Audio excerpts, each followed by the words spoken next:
Okay, I am going to make a popover for breakfast for myself and my boyfriend, and it is also going to include cream cheese.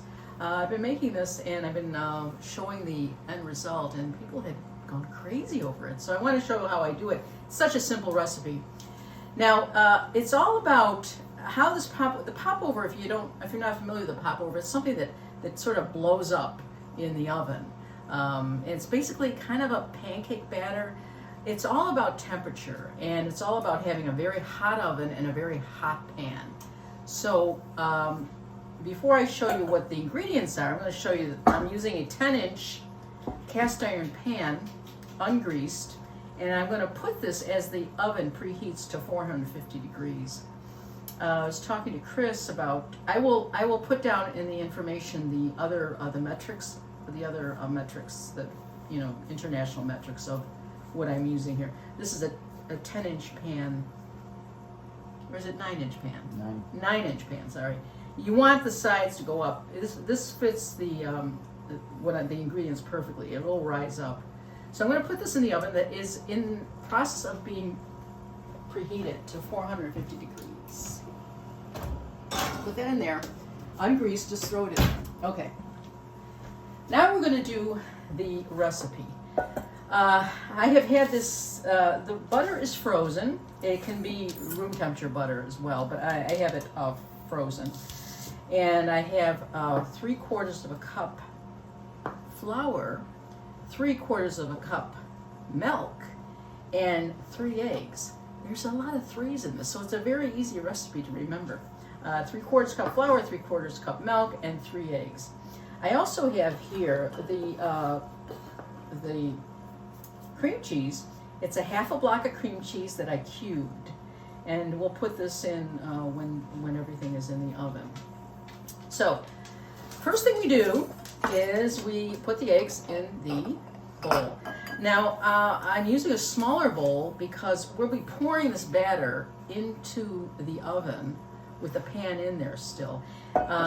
And it's all about temperature, so you want to keep everything as hot as possible once you put the batter in the oven.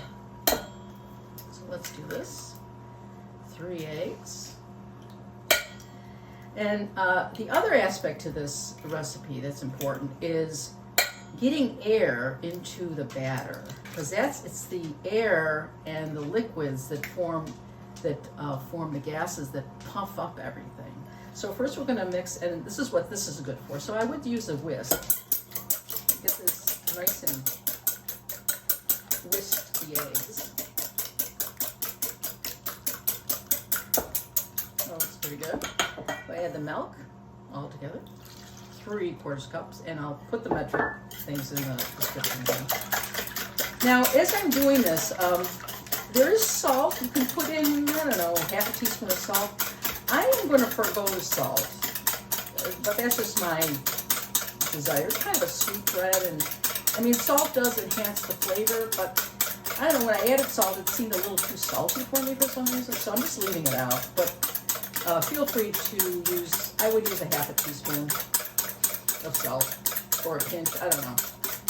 This is just to taste. Now we have this, it's pretty liquidy, which is the way you go.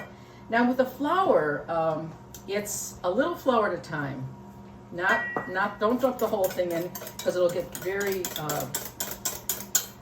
full of lumps, and you do not want lumps. You want this to be as smooth, as smooth as possible.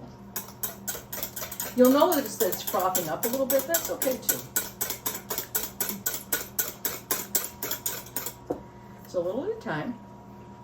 This is so easy. It's a nice recipe to have because, you make pancakes or waffles and stuff. You have to watch it, and you have to make 1 at a time, or 3 at a time, or 4 at a time, and you can't sit down and enjoy it at the same time. This makes a huge pan of it. It all cooks at the same time, and it's good for serving, I would say, 3 to 4 people for breakfast.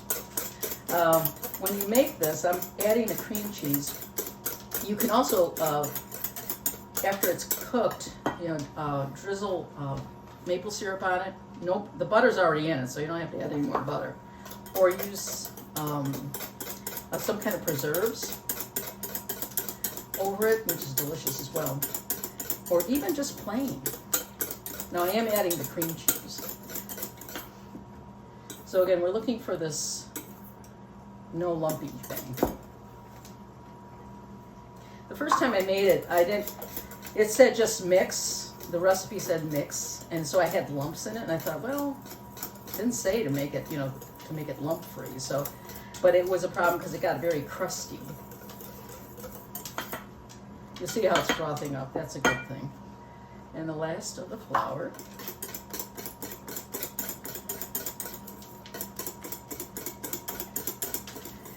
I was using a larger bowl, but then I decided today I'm using a smaller bowl because I'm going to be pouring this in a very hot oven.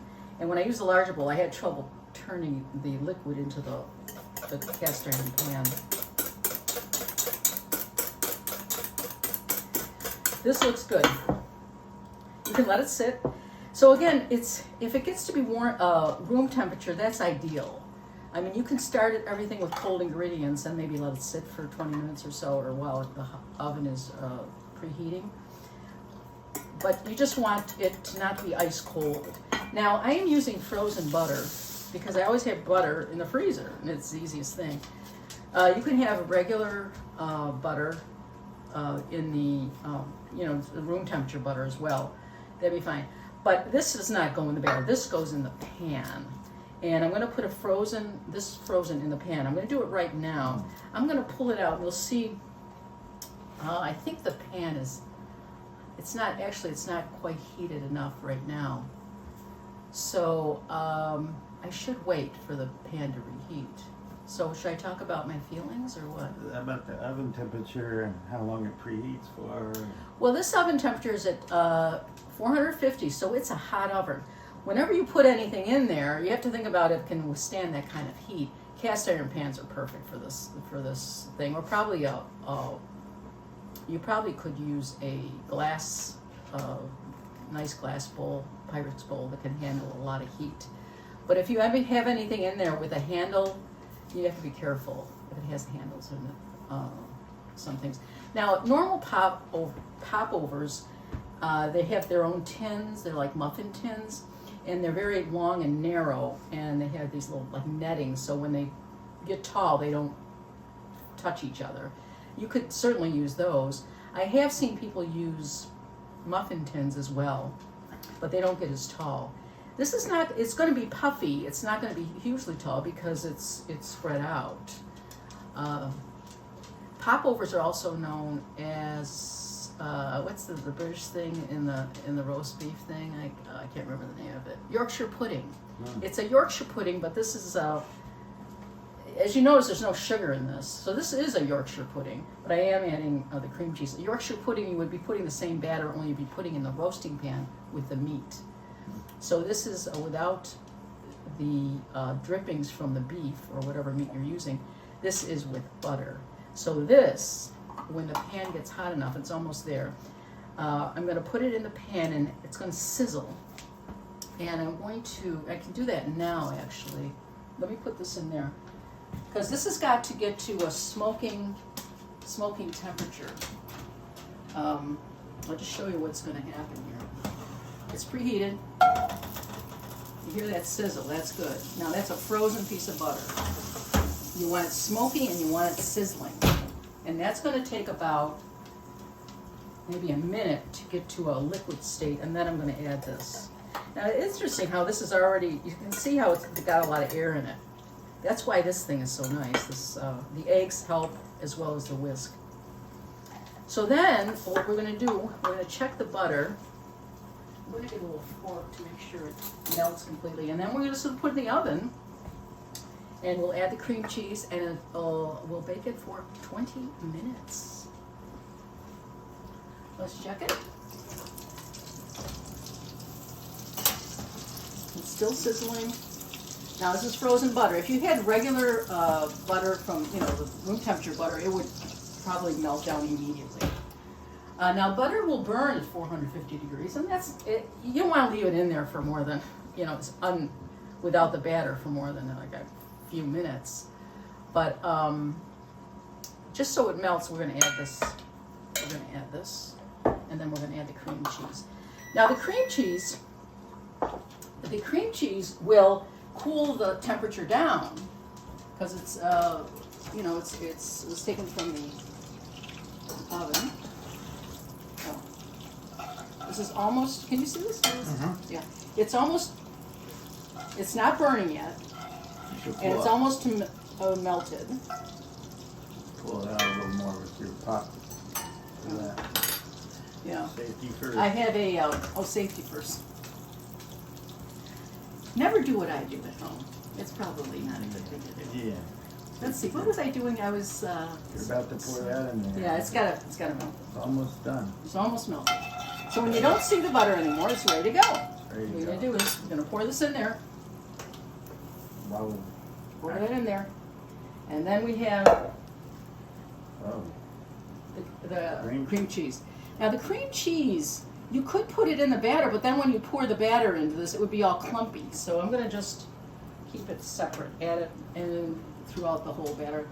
Again, it's a temperature thing. You don't want clumps of anything because it might cool it down. And then that's it. We close it up.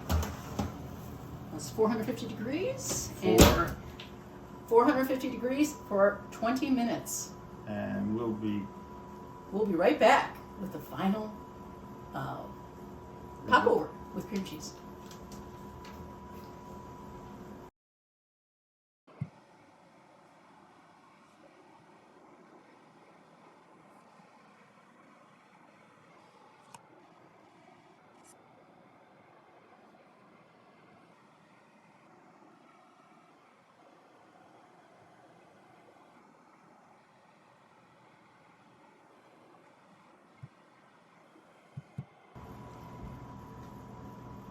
cut out ready when you're What are ready. you gonna do?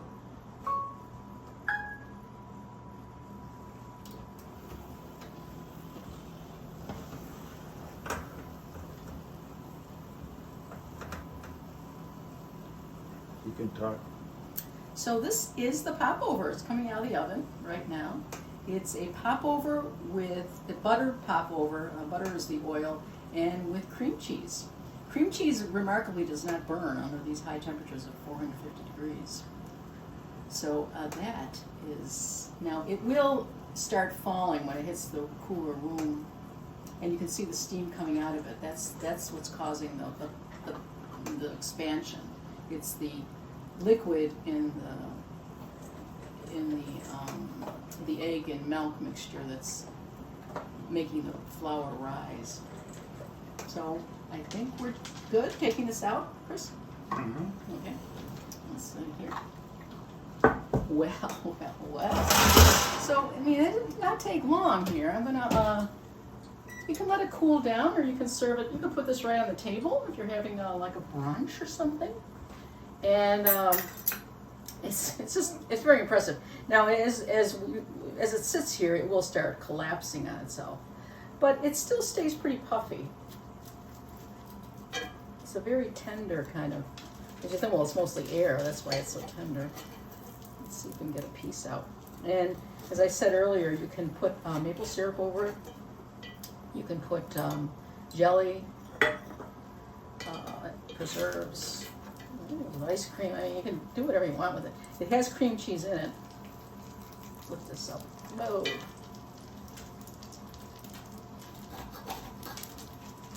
The butter is still very hot and sizzling. So it still has a lot of butter. Look at all the butter that's still on the bottom of the pan. So here you have a nice piece of, for breakfast. It's a glorified pancake, really. I have cream cheese in there, but it's a popover, and it's all about the hot pan, the hot oven, and the grease. In this case, the butter. Thanks for watching.